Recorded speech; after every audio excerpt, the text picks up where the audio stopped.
You want to know how to live like a Stoic? You want to understand what it truly means to embody resilience, wisdom, and courage in the face of life's challenges? Don't start with theory, start with people. Real wisdom is found in the lives of those who have walked the path before us. Forget the dense texts and the abstract definitions for a moment.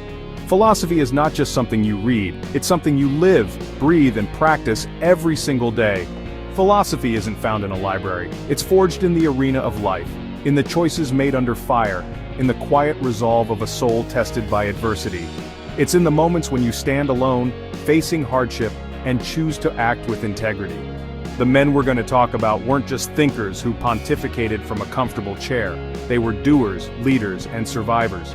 These men didn't just talk about virtue, they bled for it. They risked everything for what they believed was right. They faced plagues, wars, political corruption, and the deepest forms of personal loss. Their lives were marked by struggle, but also by an unwavering commitment to their values.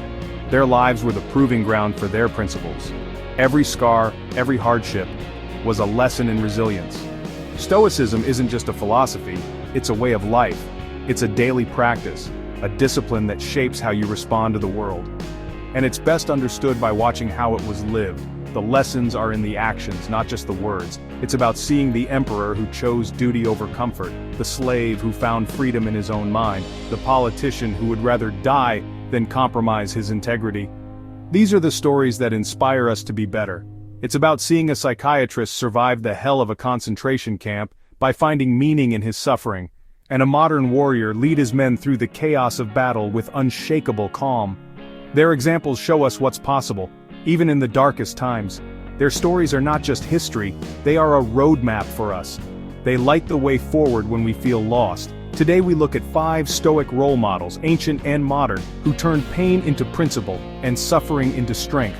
Their journeys remind us that greatness is forged in adversity. We will walk in their footsteps, not to idolize them as perfect beings, but to learn from their struggles, their discipline, and their unwavering commitment to living a life of purpose. Their stories are invitations to action. These are the men who show us what is possible when we decide that our inner character is more important than our outer circumstances. Let's begin our journey into the arena of virtue together. Imagine being the most powerful man in the world, with the fate of millions resting on your shoulders. Yet instead of seeking comfort or luxury, you choose the hard path, the path of virtue and self-mastery. Marcus Aurelius didn't ask for the throne. It was thrust upon him amidst relentless crises, plague, wars, and the crushing weight of responsibility that would break lesser men. He was a philosopher called to be a king, a thinker, forced to become a warrior and a ruler. Every morning he wrote in his journal, meditations not for others, but for himself, a private dialogue with his own soul. It was his sanctuary, where he wrestled with flaws and fears, reminding himself to be just, patient, and resilient, even when the world seemed to be falling apart.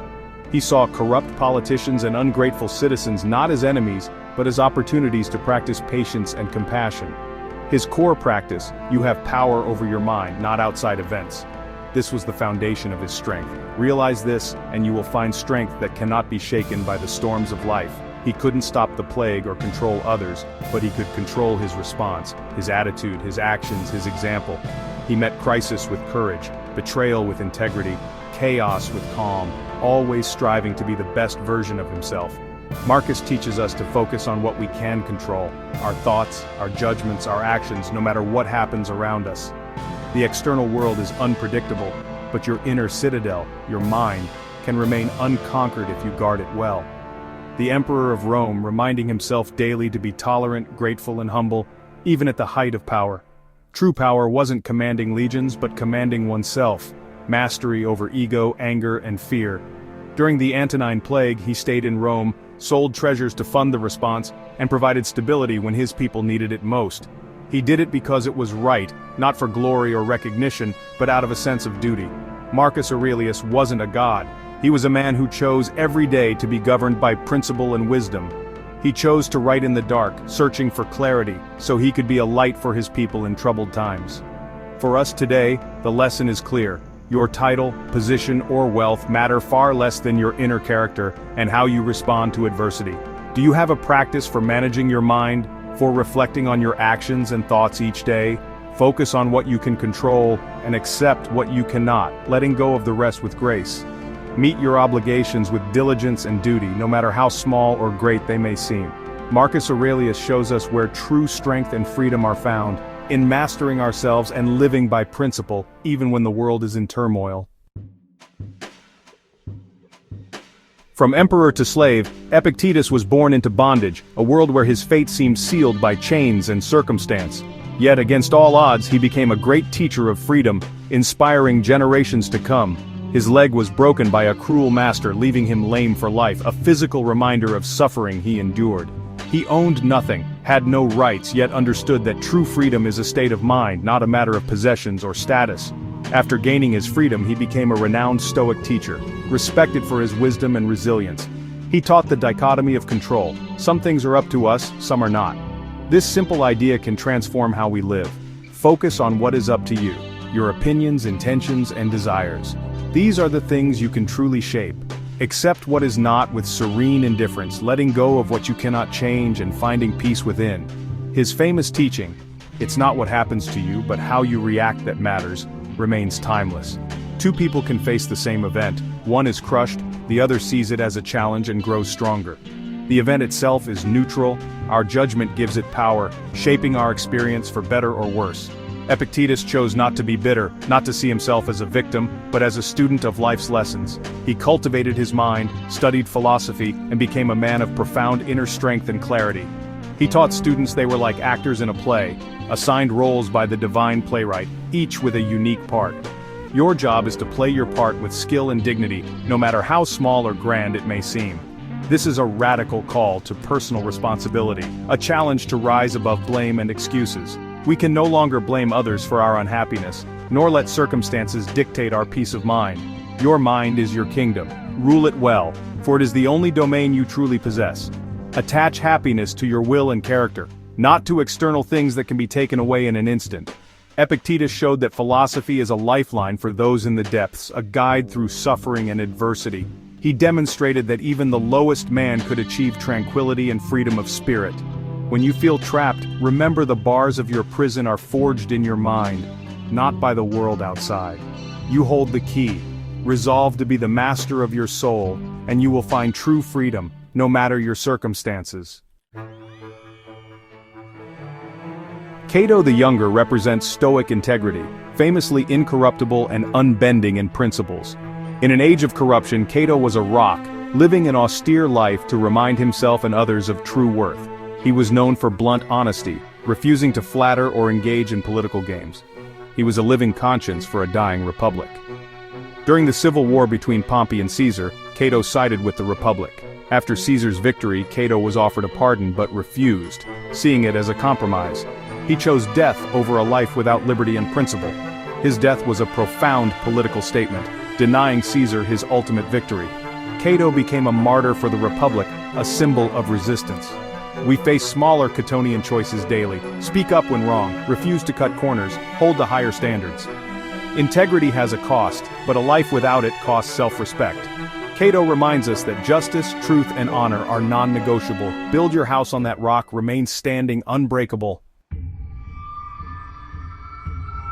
Viktor Frankl, a Viennese psychiatrist, faced the horrors of Nazi concentration camps. Stripped of everything, he found freedom in choosing his attitude. He observed that those with a why to live for could endure anyhow. This became the foundation of logotherapy, centered on the search for meaning. Frankl wrote, "When we cannot change a situation, we are challenged to change ourselves." He chose to see suffering as a challenge to be met with dignity. He imagined conversations with his wife, found beauty in sunsets, and envisioned future lectures. It wasn't about positive thinking, but finding purpose within suffering. Suffering ceases when it finds meaning. Frankl's experience shows Stoicism is not cold detachment. He felt despair but used his rational mind to transcend circumstances. He identified 3 ways to find meaning, work, love, and attitude towards suffering. Even when all else is lost, you can choose how to face fate. Frankl teaches resilience is about finding purpose that pulls you forward. He emerged from the Holocaust with a message of hope and responsibility. Our greatest freedom is choosing our perspective. Be the author of your future, not a victim of your biography. Jocko Willink, a retired Navy SEAL commander, embodies Stoicism in modern combat. His core principle is extreme ownership. As a leader, you're responsible for everything.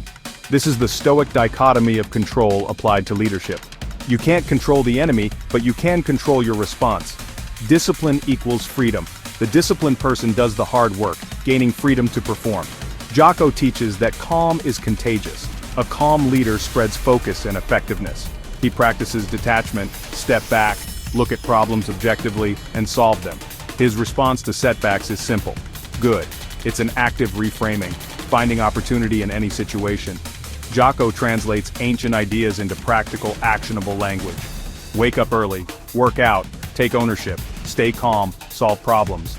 Stoicism isn't passive endurance, it's active, aggressive philosophy for winning. Jocko shows that the path to strength and freedom is paved with discipline and responsibility. He is a living role model, proving Stoic principles are vital tools for modern life. What do we take from these 5 men? Stoicism is about mastering emotion, not removing it. It's about having an inner fortress of reason and principle. These men weren't perfect, but they were consistent. Their lives are mirrors, showing our potential for courage, discipline, and integrity. For veterans, professionals, and leaders, live it on purpose. Build a conscious philosophy that guides your actions. Pick one role model: Marcus, Epictetus, Cato, Frankl, or Jocko. Study him, understand his core principle, and mirror one of his virtues. Practice extreme ownership. Find meaning in struggle, choose calm, hold to principles. Don't just admire Stoics, join them. The world needs examples of courage, calm, and conviction. Like, subscribe, and share this with someone who leads others, or needs to lead themselves. We don't need more noise, we need more examples. Be one.